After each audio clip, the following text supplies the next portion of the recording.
ಅಪ್ಪನೂ ನಿನ್ ಸೈಡಲ್ಲಿ ಇಲ್ವಾ? ಸರ್ ನಂಗೆ ಅಪ್ಪನೇ ಇಲ್ಲ.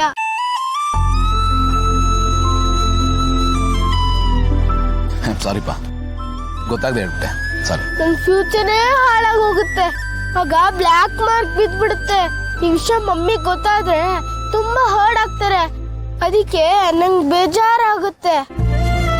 ಅವ್ರು ತುಂಬಾ ಸ್ಟ್ರಿಕ್ಟು, ಬಟ್ ತುಂಬಾ ಒಳ್ಳೆಯವರು ಪಾಪ. ಇವತ್ತು ಒಂದಿನ ನೀವು ನಿಮ್ ಡ್ಯಾಡಿ ಅಂತ ಬರ್ತೀರಾ ಪ್ಲೀಸ್? ಕೇಳಿಯ ಏನೋ ಇದು ಅಪ್ಪ, ಏನೋ ಹೇಳ್ತಾ ಇದ್ಯಾ? ಯಾರಂದ್ರೆ ಅವ್ರನ್ನ ಕರ್ಕೊಂಡೋಗಿ ಮಮ್ಮಿ ಡ್ಯಾಡಿ ಅನ್ನಕ್ಕಿದೆ ಡ್ರಾಮಾನೇನಾ? ಸರ್ ನಿಮ್ ಫ್ರೆಂಡಿಂಗ್ ಸುಮ್ಮನೆ ಕೇಳಿ, ಇಲ್ಲ ಅಂದ್ರೆ ವಾರ್ದ್ ಬಿಡ್ತೀನಿ.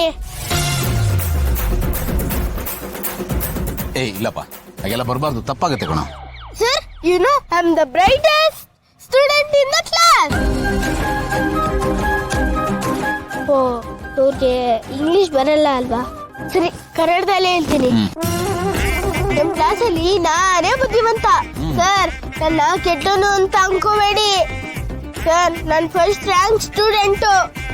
ಚೆಸ್ಸು, ಕೇರಮ್ಮು ಎಲ್ಲದ್ರಲ್ಲೂ ಫಸ್ಟ್ ಸರ್. ನಾನು ರನ್ನಿಂಗ್ ರೇಸಲ್ಲೂ ಮಾತ್ರ ಲಾಸ್ಟು. ಯಾಕಂದ್ರೆ ದಪ್ಪ ಇದ್ದೀನಲ್ಲ, ಓಡಕ್ಕಾಗಲ್ಲ.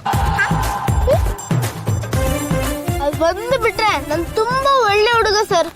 ನೀವು ಆಗಲ್ಲ ಅಂತ ಹೇಳ್ಬಾರ್ದು, ನೀವು ಬರ್ಲೇಬೇಕು. ನನ್ನ ಫ್ಯೂಚರ್ ನಿಮ್ ಕೈಯಲ್ಲಿದೆ. ಹಾಗಲ್ಲ ಕಣೋ, ನಾನು ಅಲ್ಲಿ ಒಳಗ್ ಬಂದು ಸಿಕ್ಕಾಕೊಂಡ್ರೆ ಪ್ರಾಬ್ಲಮ್ ಆಗುತ್ತೆ. ನಿನ್ ಫ್ಯೂಚರು ನನ್ ಫ್ಯೂಚರು ಎರಡು ಬರ್ಬಾದಾಗ ಹೋಗುತ್ತೆ ಕಣೋ. ಸರ್ ಗೊತ್ತಾದ್ರೆ ತಾನೇ. ಅದೆಂಗೋ ಗೊತ್ತಾಗಲ್ಲ? ಹೆಂಗ್ರಿ ಗೊತ್ತಾಗುತ್ತೆ? ನಾನೇನು ಒಬ್ಬರು ನೋಡಿಲ್ಲ, ಹಿಂಗ ಅವ್ರ ಹೆಂಗ್ ನೋಡಿರ್ತಾರೆ? ಹೌದಲ್ವಾ? ಇದು ಪಾಯಿಂಟ್. ಅದಕ್ಕೆ ಸರ್ ಕರಿತಾ ಇರೋದು, ಬನ್ನಿ ಏನೂ ಆಗಲ್ಲ.